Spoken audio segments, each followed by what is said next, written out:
niba umuntu wanyweye itabi umuntu amucaho akumva ari guhumura itabi atagombye no kuvuga. Niba umuntu wanyweye inzoga muvugana gusa atakubwiye ngo yanyweye inzoga ukumva inzoga, kubera iki twebwe abakristo tudakwiye kuba urumuri nk'uko Kristo yavuze ngo muri umucyo w'isi, ngo muri umunyu w'isi? Kuki twebwe tudakwiye kujya tuvugana n'abantu bakumva impumuro y'Imana? Nuvuga ngo rero ibyo byose bizagira agaciro mu gihe twagize akamenyero kubana n'Imana, kugira ngo Imana idusabanishe n'ibyo ari byo byose.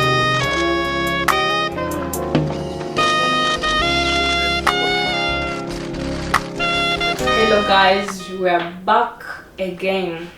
Twagarutse kandi turi kumwe n'umutumirwa wacu.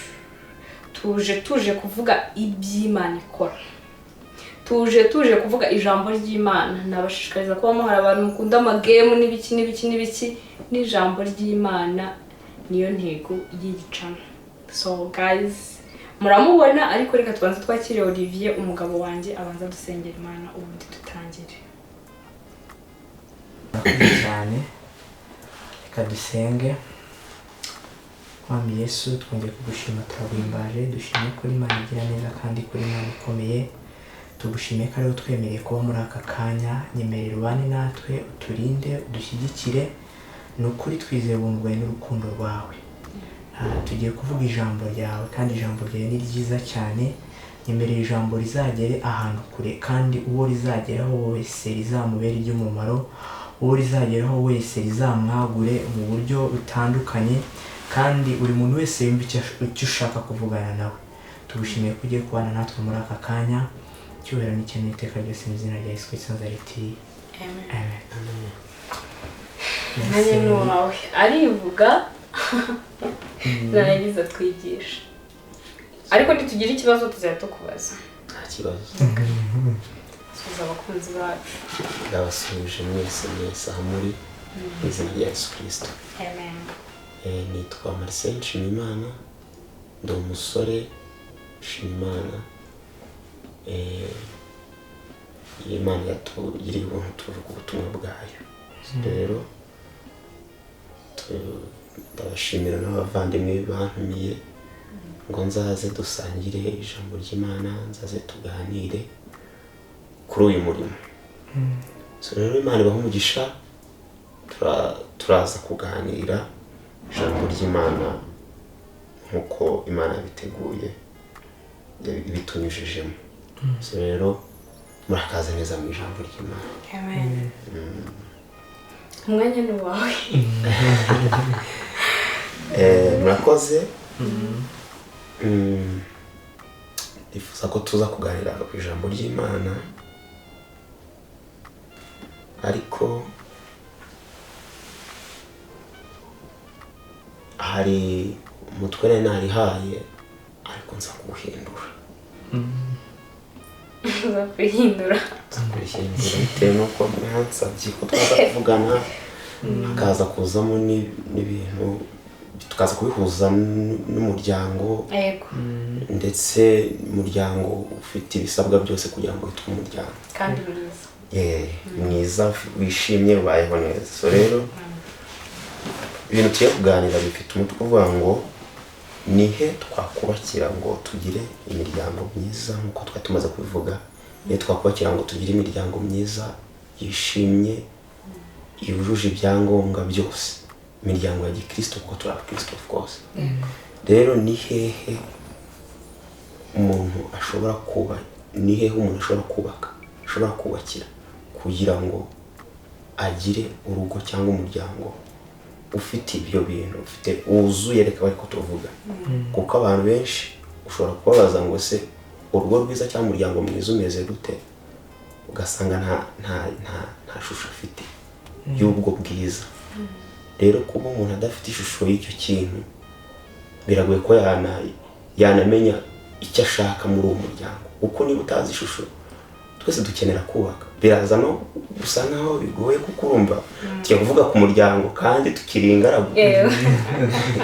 Ariko hari ibyo tubona, hari ibyo twumva, hari ibyo twiga, kuko Bibiliya niyo twese. Ni iy'imiryango, ni iy'abasore, ni iy'abakobwa, rero ibintu byose bibamo. Rero dushingiye ku ijambo ry'Imana turaza kwiga ni gute umuntu yaba mu muryango wishimye, uguwe neza, wuzuye. Rero n'ubundi ijambo ry'Imana rirabivuga. Tugiye gusoma ijambo ry'Imana mu rwandiko rwa mbere Petero yanditse. Turaza gukoresha telefone kuko ndi bukeneremo n'izindi ndimi. Urwandiko rwa mbere Petero yanditse, twihute kugira ngo tuze gukoresha igihe neza. Ibice ni 2, turasoma imirongo 2 yonyine, umurongo wa 5 na 6. Biravuze ngo namwe mwubakwe nk'amabuye mazima kugira ngo mube inzu y'umwuka n'ubwoko bw'abatambyi bwera bwo gutamba ibitambo by'umwuka bishimwa n'Imana ku bwa Yesu Kristo. Uwo ni umurongo wa 5. Tugiye ku murongo wa 6. Hagize umuntu wose gusomera. Haranditse ngo kuko mu byanditswe harimo aya magambo, dore ndashyira muri Siyoni ibuye rikomeza imfuruka, byatoranyijwe kandi ry'igiciro cyinshi, kandi uryizera ntazakorwa n'isoni. Amen. Turahagurukira muri iri jambo rero. Ariko mbere yuko ngira ikintu rivugaho, kugira ngo tuze guhuza, nashaka ko tuza gukoresha indi version ya Bibiliya kugira ngo nze kubihuza. Ino NIV biravuze ngo gadusome mu Cyongereza. You also, like living stones, are being built into a spiritual house to be a holy priesthood, offering spiritual sacrifices acceptable to God through Jesus Christ. Noneho dusome na Bibiliya ijambo ry'Imana kugira ngo nze kubihuza neza. Namwe ni mu musange muri nk'amabuye mazima kugira ngo mube inzu ya mwuka, bityo mube imbaga y'abatambyi b'intore z'Imana, mushinzwe kwitura ibitambo bishimisha, mubikoze ku buryo bwa mwuka kandi mubikoreshejwe na Yesu Kristo. Amen. Ndashaka ko tuganira kuri iri jambo kuko urufatiro rwashyizweho, twebwe icyo dukora twakira kuri urwo rufatiro. Kuko ijambo ry'Imana mu Efeso niho rivuga ngo uburyo Kristo ari umutwe, uburyo yakunze itorero rye, bari kuvuga ibintu byo kugandukira abagore n'abagabo. Sindi bwinjire cyane mu bintu by'umuryango nk'ibyo ngibyo byo kuganduka n'iki, ariko nshaka kuvuga ku buryo ki abantu dukwiye gukangukira kumva aho umuryango uhera, kumva aho ubuzima buhera. Ubundi yaba amakupure, nubwo wenda twakomeje kuvuga umuryango, ariko ntabwo bireba umuryango gusa, n'umuntu ku giti cye n'ikintu yakiga. Kuko abo umuryango wubakira ku rufatiro, ari umusore yubakira ku rufatiro. Ntabwo ubuzima bw'umukristo ari ubuzima budafite icyerekezo cyangwa budafite ahantu bushingiye, kuko dufite ibyo nakita nka role model, dufite ijambo ry'Imana, dufite umuyobozi utuyobora, dufite inzira. Rero nubwo twakomeje wenda kuvuga umuryango iki, ariko umuntu uwo ari we wese ashobora kwiga ibi bintu bikamufasha.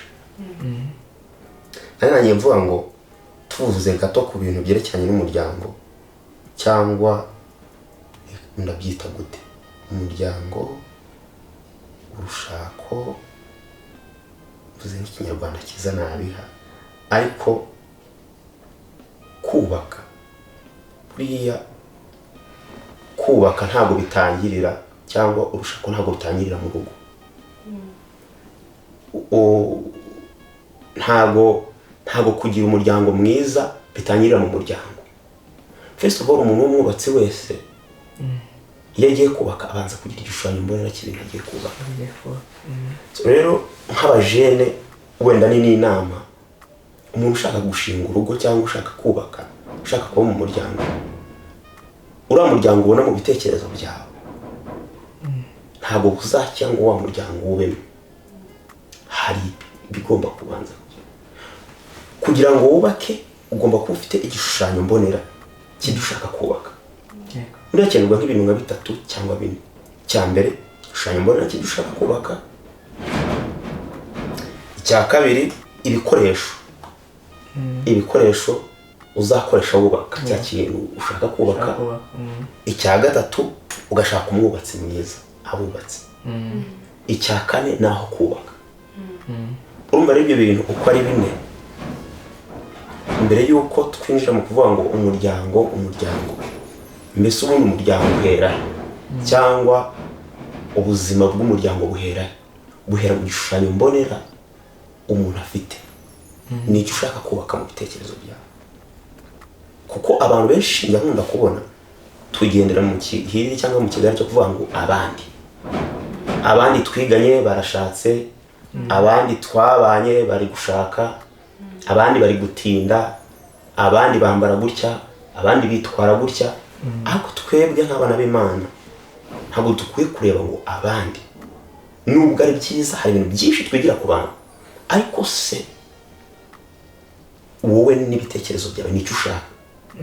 Kuko kutamenya icyo ushaka birakuridinga kujya gufata ikintu cyose ubonye, birakuyobora kujya gufata ikintu cyose uhuye nacyo. First of all, kugira ngo tugire ya miryango myiza biradusaba kuba tuzi n'iki dushaka kubaka. N'iki dushaka kubaka. Ubwo buzima bw'umuryango mbega bumeze gute muri twebwe. Kuko implementation y'ikintu icyo ari cyo cyose ihera mu bitekerezo. Ishyirwa mu bikorwa y'ikintu icyo ari cyo cyose burarifata nka 1 cyangwa 5 ku ijana. Ibindi byose biba ari gusobanukirwa icyo ushaka. Iyo maze gusobanukirwa icyo ushaka birora no kumenya kugishyira mu bikorwa. Icya kabiri, kumenya ibikoresho uzakoresha. Iyo ugiye kubaka inzu ya etage, ntabwo yo kubaka inzu ya etage igeretse 5 ukoresha ferabeto za 7 ntibyakunda. Ntabwo wajya kubaka tubare ikigonyi cyangwa sinzi ukuntu bazita inzu z'ibyatsi, nkono noza n'ibyuma bya 25 ntibyakunda.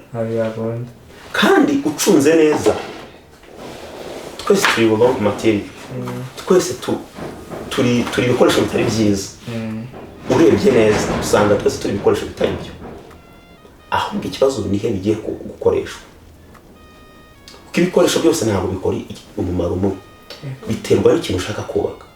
Rero iyo umaze gusobanukirwa ikintu ushaka kubaka, bingana n'imbaraga ushyiramo muri cya kintu ushaka, ugashaka n'ibikoresho bizagufasha. Ni ibihe bikoresho bikenewe.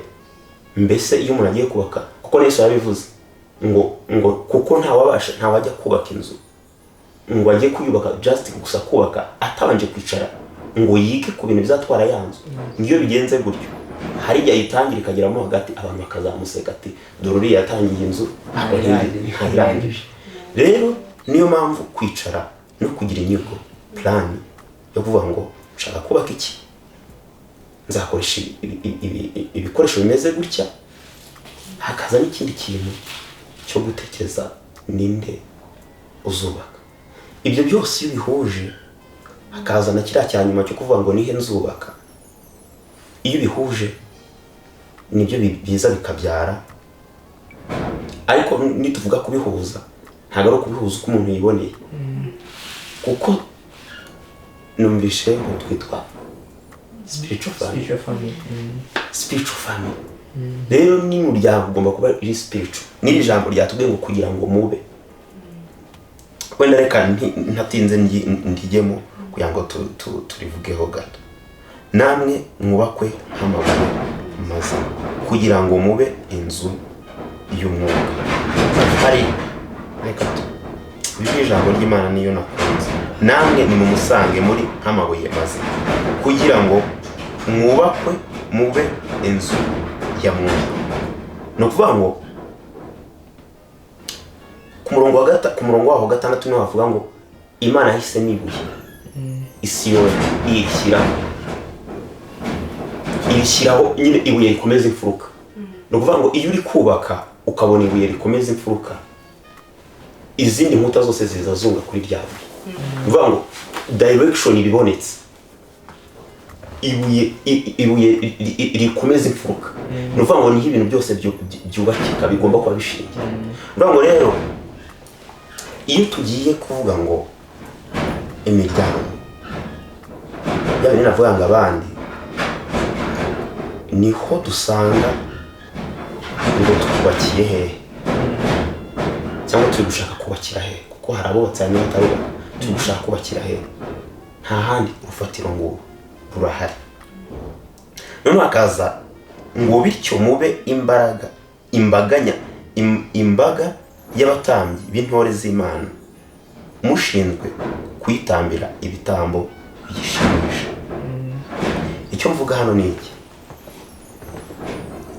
Imbaga nyamwinshi ishinzwe gutamba. Ubundi ibitambo, icyo nendaga kugira ngo nse nza gutindamo ni ukubaka ibitambo, kubaka ibicaniro. Kuko umuryango, ubwo twageze wenda mu muryango wamaze kuboneka, iyo wubakiye ku rufatiro hari ikindi kintu cyo kigomba kuzamo hagati aho. Kuko ubuzima bw'umuryango ntabwo ari ubuzima bw'umunsi umwe cyangwa ibiri, ni urugendo. Rero urwo rugendo niba wubatse niki kizagufasha. Hano ariho yageze akavuga ngo imbaga y'abatambyi b'intore z'Imana, mushinzwe kuyitambira ibitambo biyishimisha. Iyo tuvuze kubaka igicaniro gitambirwaho, ese undi igicaniro ni iki? Igicaniro bari imvugo tujya tuvuga ugasanga abantu ntibazumva. Igicaniro ni iki? Igicaniro ni ahantu umuntu ajya by'akamenyero, kugira ngo ahasabanire, kuko n'Imana cyangwa imyuka mibi. Kuko habaho igicaniro cy'Imana, kabona igicaniro cy'imyuka mibi, kabona igicaniro giterwa n'icyo wowe wahaye ubuzima cyangwa wahaye agaciro. Kuko buriya umuntu wese usanga afite igicaniro. Hari n'abagira ibicaniro by'abakunzi babo, ugasanga yarasetinze ati saa 4 z'ijoro n'isaha yo kuvugisha shira. Ni ahantu wagiye by'akamenyero, muri make habaho kandi hari igihe kigenwe uvuga ati kigiye ngomba kuba ndimo. Rero igicaniro ni ahantu umuntu ajya by'akamenyero. Hari agakuru nigeze kumva kamwe kavuga ngo umwana abaza se, Isa aramubwira ngo rero ngo mu muntu habamo imbwa ebyiri zihora zirwana. Umwana abaza se ati se muri izo mbwa ebyiri ni iyihe wumva izatsinda indi? Baramubwira ngo iyo ugaburira cyane ni izatsinda indi. Ni ukuvuga ngo rero kugira ngo n'ubuzima buze, icyo uhaye agaciro cyane, ireka mbyite icyo wagize igicaniro cyawe, nicyo kizakura mu muryango wawe. Niyo mpamvu nshaka kuza kwinjira mu kuvuga igicaniro cy'Imana. Amen. Tumaze kumenya icyo igicaniro ari cyo, ko ari ikintu umuntu akora by'akamenyero, yahaye agaciro. Ari nayo mpamvu turimo tuvuga hejuru yo kugira ubuzima bw'ubusabane n'Imana. Kuko nyine kugira ngo ubuzima bw'umuryango cyangwa bw'abari bakundana bukomeze burivinga, biterwa n'ibyo bahaye agaciro. Kandi ishusho y'ubuzima, ishusho ya famiye ihabwa n'ibyo baha agaciro n'ibyo batindamo. So rero niyo mpamvu tuvuga ngo twubake igicaniro. Kandi sejo bundi aka kanya kubaka igicaniro cy'amasengesho. Niba mufite urugo, kubaka igicaniro cy'amasengesho mu rugo, kuko narekamendetse kujyayo, ariko tugomba kubaka igicaniro cy'amasengesho niba ufite uwo mukunda n'uwo muri kugendana murambagizanya mutangire kubaka icyo mushaka mu muryango wanyu, icyo mwifuza mu muryango wanyu, kuko ikintu gituma ibintu mbona wenda muri iyi minsi usanga bidindira ukoze inyigo, usanga ari uko abantu bajya ku bana batarigeze bamenya ngo nkeneye iki, dukeneye iki mu muryango wacu, dukeneye kubaho buhe buzima, dukeneye gukora gute. Kuko rero iyo mind n'ubwo buzima tutabufite bwo kuvuga ngo ni iki kintu tugiye guha agaciro, cyangwa niwe buzima ngo mwicare mupange mugire gahunda, bituma rero mutamenya n'ubuzima bubaye. Harimo n'abantu batazi ubuzima babaye, abo gacya akajya mu kazi akagaruka ariko utamubaza ngo se schedule yawe imeze ite, panze ite, ibyo ahuye nabyo ari byo ahitajyamo. So rero tuvuga ngo twubake igicaniro, twari tugeze kuri murongo wa 6 mu rwandiko rwa mbere rwa Petero ibice 2 murongo wa 6. Ni nako byanditswe bivuga ngo dore kize muri Siyoni ibuye natoranije ngo ribe insanganyarukuta rifite agaciro, urifitemo icyizere ntazakorwa n'isoni. Amen. Impamvu nahisemo gukoresha Bibiliya ijambo ry'Imana, nakunze iri jambo ririmo ngo insanganyarukuta. Ni ukuvuga ngo impamvu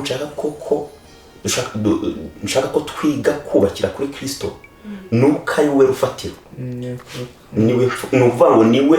Iyo bavuze insanganyarukuta ni ukuvuga ngo inkuta zose zigana aho ngaho zihuriraho. Ni ukuvuga ngo rero kugira ngo ubuzima bw'umuryango bubeho nuko bushingiye ku rufatiro.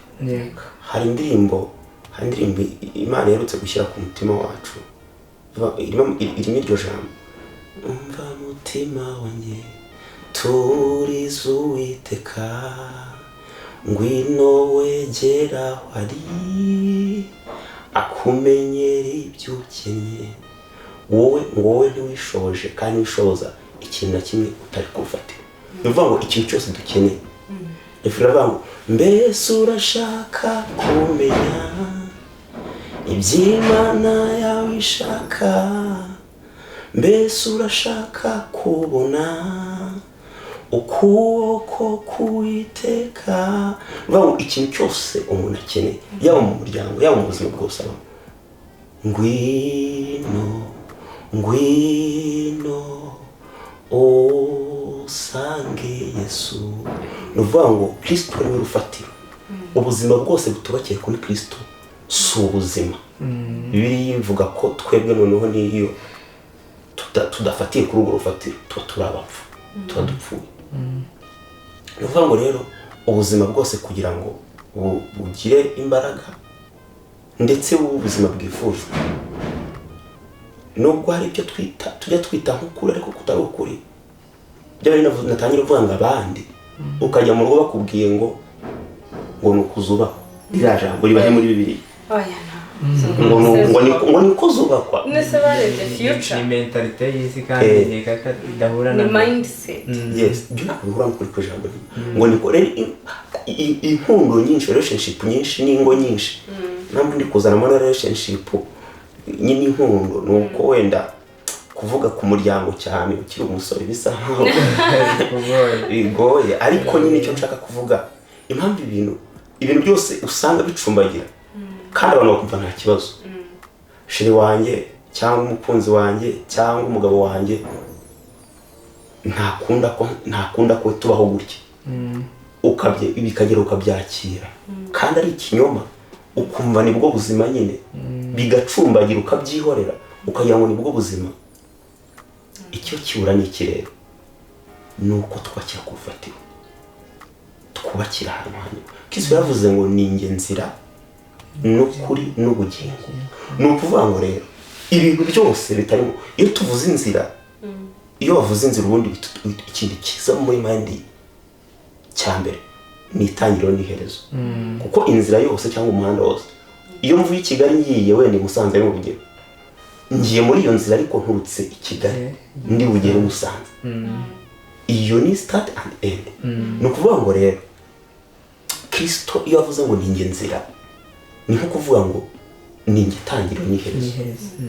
ni njye umuntu ashobora kugendamo, ni njye. Iyo tuvuze inzira none twumva iki? Direction. Yeah. Ni njye umuntu agendamo akaba afite icyerekezo. Rero urukundo rwose, umuryango wose utagendera mu nzira ya Kristo, aho ngaho nta direction, nta tangiriro, ntibifite aho byatangiye, ntibifite n'aho bizarangira, nta nzira ibyo bintu birimo. Ni ukuvuga ngo kugira ngo ibintu byubakike bikomere bigire ubuzima bwiza, bigomba kugira itangiriro kandi bigomba kugendera mu nzira. Njya mbwira abantu ngo ni iki Kristo atari cyo, kuko Kristo ni inzira, Kristo ni ukuri, Kristo ni ubuzima, Kristo ni ibuye rikomeza imfuruka, Kristo ni umugati umuntu aryaho ntiyongere kugenda, Kristo ni yaravuze ngo ni njye amazi ngo amara inyota, ubu ngaho ntazongera kugira inyota ukundi. Bisobanuye ngo ubuzima bwose niho bukwiye gushingira. Niba ushaka kugira ubuzima bufite icyerekezo, ngwino mu nzira. ise w'ipfubyi, umugabo ntacyo tuzakenera Mbega Kristo ntacyo atari cyo mu buzima bw'umuntu. Niyo mpamvu mvuga rero ahangaha ngo niba ari urukundo, niba ari umuryango, bikwiye kuba byubakiye kuri iyi nzira. Ni njye kuri, ni ukuvuga ngo ibindi bintu abantu bose bazi ntibibaho. Ibindi bintu abantu bose bazi si ukuri. Ukuri ni njye. Nababwiye ko mbere hirya ya kamera nababwiye ko maze igihe nkora inyigo kuri ijambo ukuri ni iki. Kuko investigation zose zikorwa, iyo barimo bavuga ngo umuntu yishe umuntu, bashaka ibimenyetso, bari gushaka iki? Ukuri. bakabishaka ariko ibimenyetso bifasha umuntu agatangwa n'ubutabera, barahagarara. Gusa icyo bishatse kuvuga ngo ibirara ukuri kwabonetse. Iyo umuntu ahenshi abantu baba bashaka ijambo aho gushaka nyiri ijambo. Ukuri rero, ukuri iyo kubonetse mu muntu, ukuri iyo kugeze mu muntu, kuko umuntu ntiyuzuye utari mu kuri. Nta n'ikintu kiriho ukuri kudahari. Ukuri nicyo kintu kigera mu muntu, umuntu akamera nk'umuntu uguye mu mazi, si mubwe akamera nyine, umuntu akaba ari satisfied, akaba anyuzwe, kuko nta kindi kintu akeneye. Ukuri aragufite, kandi ukuri kurenza inyigisho. Ubu waramushaka kuba turiya muntu yavuze ukuri. Ukuri si kurenza imvugo, ukuri kurenza ubushakashatsi. Ukuri si ikindi, ukuri ni umuntu we Kristo. Rero iyo mushaka kugira ubuzima bwuzuye, ni ukubakira ku kuri. Ibintu byinshi nagiye mbona mu nshuti zanjye, mu baturanyi, mu ngo ngenda mbona, akenshi ibintu bitangira gucumbagira iyo habuze communication, kuvuga. Kuko hari umuryango umwe bigize kumbwira ngo ninze mufashe, ariko haza umugabo arambwira, turi babiri twenyine, ntumira n'umugore nawe arambwira, nanjye nza kubahuza. Ndabwira ati rero wa mudamu uravuga ibintu nk'uko wabimbwiye neza, ndabyibuka, nugira icyo utavuga ndakivuga. Nawe wa mugabo uravuga ukuri kose ko wambwiye, kuko buri wese yaregaga undi, none kumva buri wese afite uruhare rwiza. Rero aho ngaho ikintu cyo cyabuze ni iki? Babivuze, urambeshyira, ceceka, nawe uraza kuvuga ibyawe. Urambeshyira, ceceka. Ugasanga mu by'ukuri ikintu wabuze ni ukuri, ni communication yo kumenya. Niyo naba ufite ikintu ukora kitari cyiza, ubwo ngo ntibike mu mutima, ngende mvuga atari ko kizakure gikure, usange cyabyaye nyine ikibazo mu muryango cyangwa mu rukundo, kivuge. Ikindi kintu ukora kirabangamiye. Communication ni ikintu gikomeye, kandi communication yuzuye mu kuri, nta kubeshyanya, nta guca ku ruhande. So rero iyo mushaka kubaka ibintu bikomeye, ni ukubyubakira ku kuri. Ukuri niyo centre y'ubuzima. Ikindi, ibintu byose bitubakiye kuri we, bitubakiye kuri Kristo, nta biriho, nta bihari.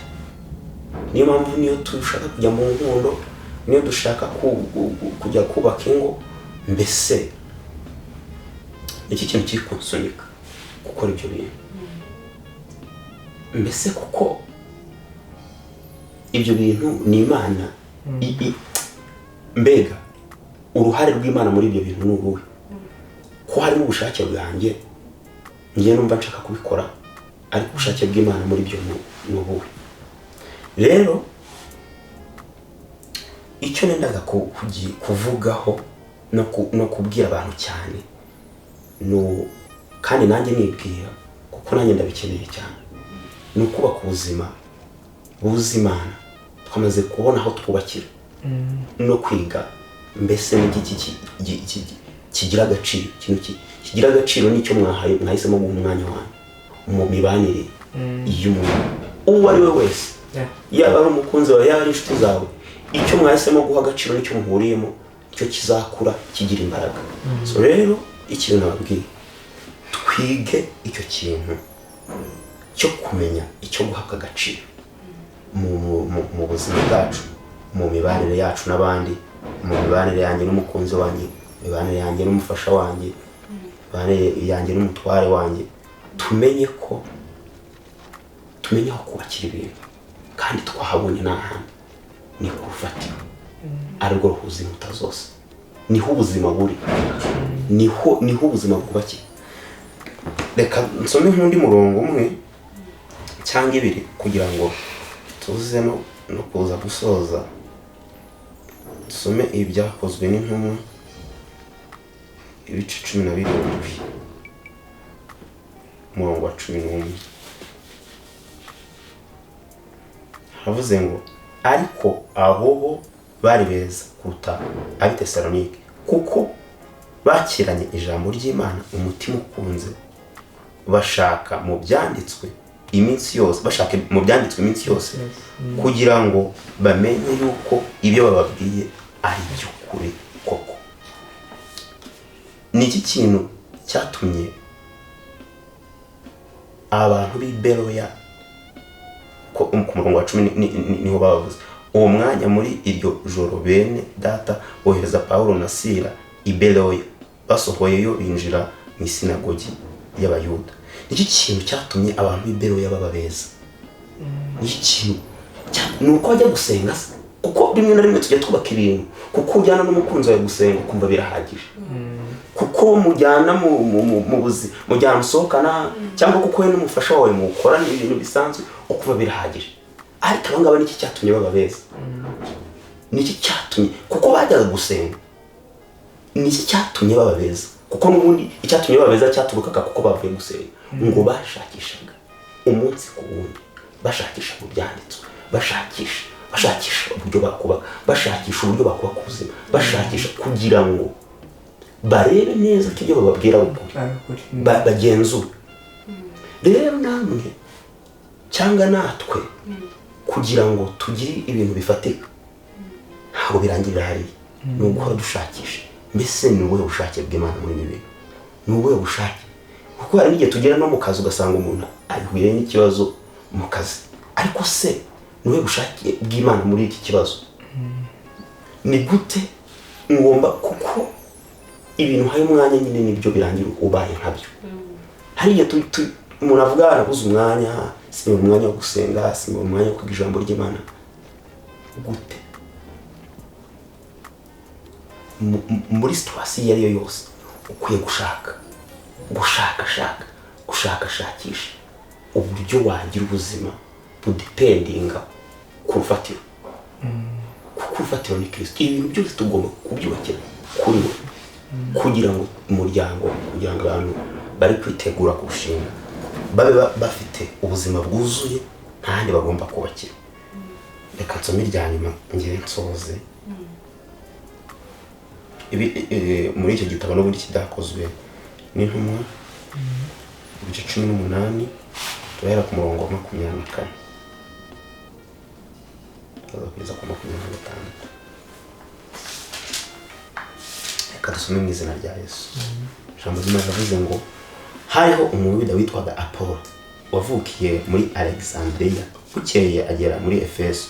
Yari umuntu w'intyoza, w'umunyabwenge, kandi akaba n'umuhanga mu byanditswe. Uwo yari yarigishijwe inzira y'Umwami Yesu, yagiraga umwete mwinshi mu mutima. avuga ibya Yesu kandi abyigisha neza, ariko yari azi umubatizo wa Yohana gusa. Atangira kuvugira mu masinagogi ashize amanga, maze Purisila na Akwila bamwumvise bamujyana iwabo, bamusobanurira inzira y'Imana kugira ngo arusheho kuyimenya neza. Amen. Aha ndashaka kuvuga iki? Uyu muntu yari umuhanga, ari intyoza, afite yewe yaranigishijwe ko ntiyari umuswa. Biravuze ngo yari yarigishijwe, ari umuhanga, ari intyoza, azi kuvuga, ndetse kigeretse ho ngo afite n'umutima nyine umuhate, afite umuhate mu byo akora, ariko afite ikintu abura. Noneho Purisila na Akwila bamwumvishe bumva ariko hari akantu kaburamo, kuko ngo yarazi umubatizo umwe wa Yohana. Baramujyana. Uzi icyo byari bisobanuye? Bigaruka kuri rya jambo nahe kubaka igicaniro mu muryango, kuko ubuzima bw'ububyutse, ubuzima bwiza ntabwo buhera kuri church. Buriya ubuzima duhera tubona kuri church ni rizati z'ubuzima bwaturutse mu rugo, ku gicaniro. Ni ukuvuga ngo rero Purisila na Akwila baramwumvise, nshaka kuvuga ku mumaro wo kugira igicaniro mu rugo. Baramwumva ariko hari ikintu abura. Ntabwo bari bayobewe guhita babimubwirira ngo atari ko twumva hari ibyo ubura, ahubwo baramutwara bamujyana ku gicaniro mu rugo, bajya kumwigisha kugira ngo noneho arusheho gukora neza. Ibi ndabivuga kugira ngo twumve umumaro w'ubuzima navuga bwiherere. Buri abantu bazi ko amateraniro ari ku cyumweru. Buri muntu ubundi hari umuvuga butumwa nize kumva mu minsi yashize wa hano mu Rwanda, ariko bivuga avuga ngo amateraniro ane, ngo buri iryo tugeramo ku cyumweru bari bya kane, ngo abanze icyo bita person fellowship. Mu gitondo ukabyuka ukabanza ukahudumiye ugasenga kabisa. Niba ufite umufasha hakugenda ibya pateni, ugafata umugore wawe, umufasha wawe, mugasenga. Iryo ni iteraniro rya kabiri.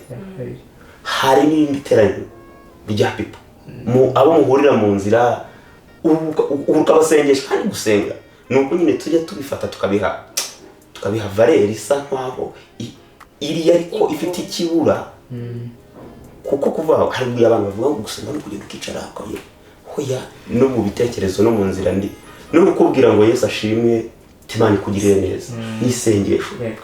Rero nuko habanza, kuko ubuzima tubona muri public, tubona mu bantu buhabwa agaciro n'ubuzima babamo aho tutareba. Ngo ibyo tutabona nibyo bigena ibyo tubona. Ndaguha urugero, izuba iyo uteye nk'wenda igishyimbo, suko murabana mu mujyi murabimenya, uteye igishyimbo kirakura kikagira ubuzima bwiza. Reka wenda hagire nk'ibuye riza rigikingiriza ku buryo izuba ritakigera, ubura cyo ugasanga cya gishyimbo cyabaye nk'umuhondo, kimeze nk'ikigiye kuma. Kandi izuba twaribona riri gutanga ubuzima ku gishyimbo, ariko imbaraga z'izuba z'imirasire izikagera ku cya gishyimbo igira umumaro, twe tukabona igishyimbo gifite ibara ryiza ry'icyatsi. Ariko ni izuba niribura, bwa buzima turabura. Bisobanuye ngo ubuzima bwahatagaragara bwo bubasha guha agaciro, bubasha kugira ubuzima bwahagaragara. Rero ubuzima bw'urukundo, ubuzima bw'umuryango, ubuzima abantu babona bugenwa n'ubuzima mubayemo aho abantu batabareba. Kandi apana kuvuga mwembi, wowe nawe, ubuzima mubayemo ahantu mwebwe ubwanyu mutanareba, nibwo bubasha gusavayivinga igihe muri kumwe, noneho bugatanga n'urumuri aho abantu bareba. Ni ukuvuga ngo rero ndashishikariza abantu, nanjye ubwanjye ntiretse, kugira ngo tugire urufatiro, twubake igicaniro. Ntabwo ngo ni ibintu by'akamenyero, ibintu tugira akamenyero. Twubake ubuzima bw'ahiherereye, aho abantu batareba, aho abantu batatwumva. Tugire ubwo buzima bw'ahiherereye, kugira ngo ubuzima bw'abantu babona buzagira agaciro. Kuko nitutabugira ibyo tuzatanga bizahabwa agaciro n'ibyo nabivuze n'ibyo abantu batabona. So rero kugira ngo mubeho neza twatangiranye ikibazo kivuga ngo nihe twubakira kugira ngo tugire imiryango, tugire ubuzima bwiza burimo ibyishimo, burimo ibyo twifuza. nta ufatira twabonye ni Kristo, niwe inkuta zose zihuriraho, niwe nzira, niwe kuri, niwe buzima, niwe bugingo, niwe twakiraho tugakomera, niwe turebaho tukagira ubuzima. So rero tugire ubwo buzima bwo kubaka ubuzima bwahiherereye kugira ngo butange agaciro. Niba dushaka kuza abantu b'ingirakamaro mu miryango, b'ingirakamaro ku gihugu, b'ingirakamaro muri sosiyete tubamo, nuko tugira icyo gicaniro mu miryango. Uya Paul yagiriwe ubuntu kuko bamujyanye ku gicaniro bajya kumwigisha. Imiryango yacu turimo cyangwa inkondo turimo, reka zibe igicaniro, zibe ubuzima abandi bantu tuzifu abantu twazana ku bandi, mbega biga ahantu twazana abandi nabo bakagira bagakaka ubuzima. Ubwo mperuka kuganira hari nawe ngo nakubwiye ijambo nkubwira ngo niba umuntu wanyweye itabi, umuntu amucaho akumva ari guhumura itabi, atagombye no kuvuga. Niba umuntu wanyweye inzoga amuvugana gusa atakubwiye ngo yanyweye inzoga ukumva inzoga, kubera iki twebwe abakristo tudakwiye kuba urumuri nk'uko Kristo yavuze ngo buri umucyo w'isi, ngo muri umunyu w'isi? Kuki twebwe tudakwiye kujya tuvugana n'abantu bakumva impumuro y'Imana? Nuvuga ngo rero ibyo byose bizagira agaciro mu gihe twagize akamenyero kubana n'Imana, kugira ngo Imana idusabanishe n'ibyo yaremye byose. Murakoze, ndasoje. Imana ibahe umugisha. Sinzi nta experience mfite wenda, ariko nzi neza ko umuntu ahaye ikintu cyose agaciro cyamugira umumaro. Ibyo mvuze hari ishobora kumva cyari gikenewe cyane, ariko ndabizi neza ko umwuka w'Imana ashobora gukoresha ikindi, kuko navuze ibintu byinshi. Rero Imana ibahe umugisha, murakoze kunyakira. Anyibukije ibintu byinshi. Denise we yarahari, anyibukije ijambo. Nkunda kubona ajya atanga ijambo ry'Imana, uburyo Imana yamuhayemo impano yo gutanga ijambo ryayo. Ndibuka yigeze kunyigisha igihe rwose arakimbwira, bashobora no kuba atabyibuka. Anyigisha ku gihe nta nubwo twahuye, just yaranyandikiye, ariko nigamo ibintu byinshi ku gihe. Urumva igihe ni ijambo rito, ariko yararinyigishije numva ni ijambo rinini. Ukuntu rero avuze ukuri, avuze ukuri nk'ijambo ritoya, kuko ukuri uvuze ukuri ni ijambo rito, ariko ugiye kumva the meaning ni ikintu kinini. Mbese numva navuga ngo urugo, reka wenda tugaruke ku rugo, urugo rwubakwa n'ukuri. Hari umuntu wabwira ngo urugo rwubakwa n'ukuri, akakubwira ngo ese uwo akakubwira ngo urugo azi ko rwubakwa n'Imana, cyangwa urugo rwubakwa na Yesu Kristo. Yesu Kristo ari mu rugo rwarubatse. Mpita numva Yesu Kristo niwe kuri, niwe nzira n'ukuri n'ubugingo. So urumva rero mvuze ngo urugo rwubakwa n'ukuri, mvuze ibintu binini. Mvuze ngo ni nkaho mvuze ngo urugo rwubakwa na Kristo. Arakoze cyane rwose. Ndumva nakira ibintu byinshi, kuko nubwo bivuze njye na Denise dukunda gukoresha ukuri mu rukundo rwacu. Kandi nkunda n'uyu munsi nabibwiye abantu, ndababwira ati ukuri niko kutwubakiye. Bambaje ikibazo ati ni iki mubona kibafashije kuba muri kumwe igihe kinini? Ndababwira ngo ni ukuri, cyane cyane ukuri kuremereye. So rero ambwiye ukuri, numva ni ibintu byinshi. Bise numva ahubwo ibintu rimwe na rimwe njya abwira abantu ntabwo ari byo bikenewe kurusha ukuri. Ukuri niko akuvuzemo ibintu byinshi, niko numva gukenewe cyane mu rugo kuruta ibindi bintu, kuko ukuri ni Yesu Kristo.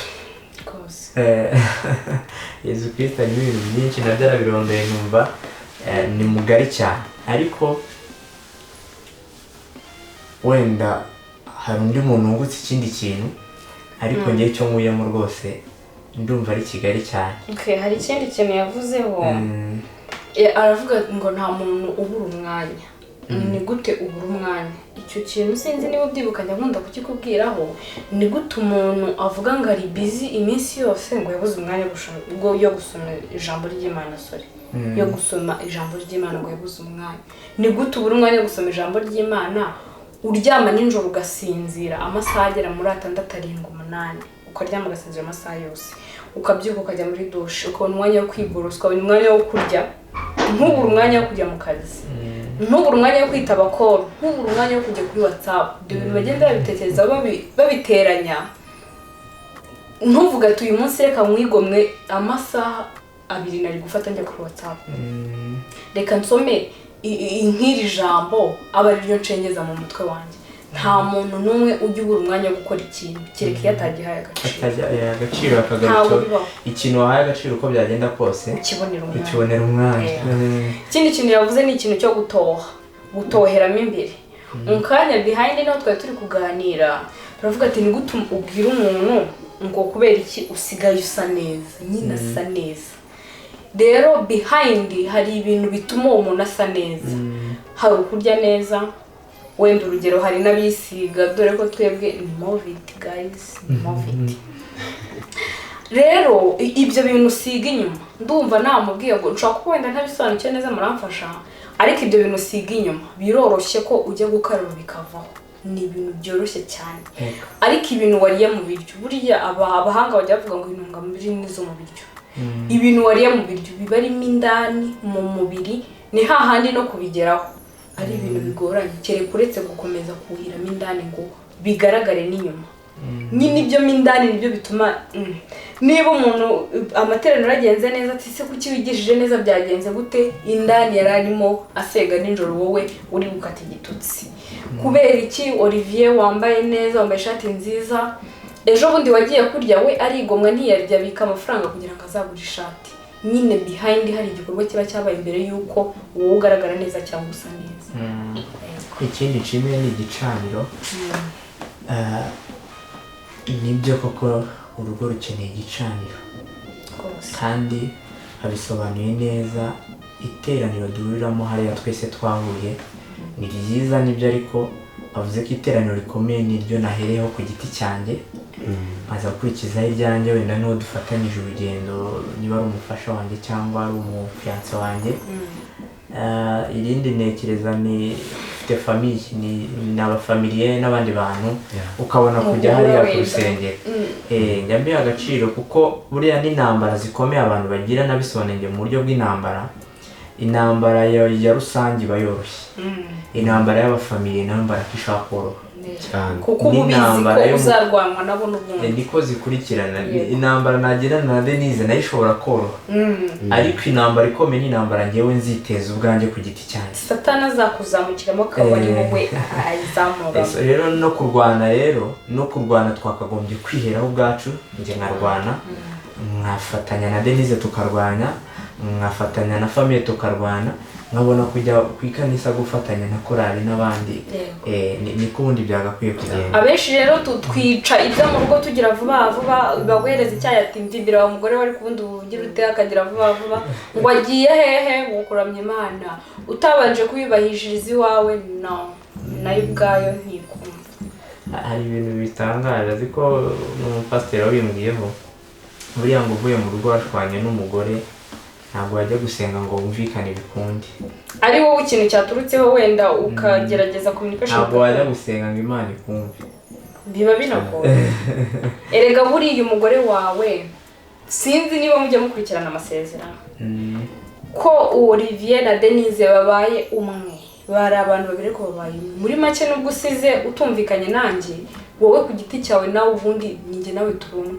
nawe ubwawe ntabwo wiyumvikane n'umutima wawe ntabwo mwumvikana Imana ishimwe rero ko bwa Marcel turamukunda cyane ni inshuti yacu kandi ni n'umukozi w'Imana rwose njya nkunda ibimuvamo Imana ijya imuha akenshi mbyumvishe bingirira umumaro biranyagura nanjye tumusaba umugisha mwinshi cyane yakoze kwemera kuboneka hano kuri Spiritual Family byari igihe kinini umubona ntibyari bitworoye ariko Imana ishimwe ko yabonetse kandi iri jambo babwiye njyewe ku giti cyanjye riramfashije cyane ndetse ariko ndifuza ko n'undi wazaryumva ryagira ikintu rimwaguraho kuko njya mvuga ngo ikintu twifuza ni umuntu ukomeye ushyitse mu buryo buri spiritual, mu buryo buri mental no mu buryo buri physical.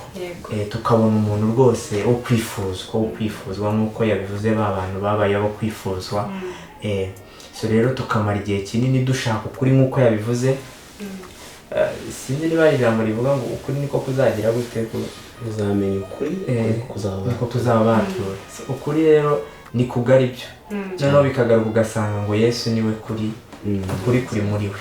Reka rero dushaka ukuri kugusaka mfite Yesu Kristo muri njye ntabwo nabeshya kuko mba nuzuye ukuri.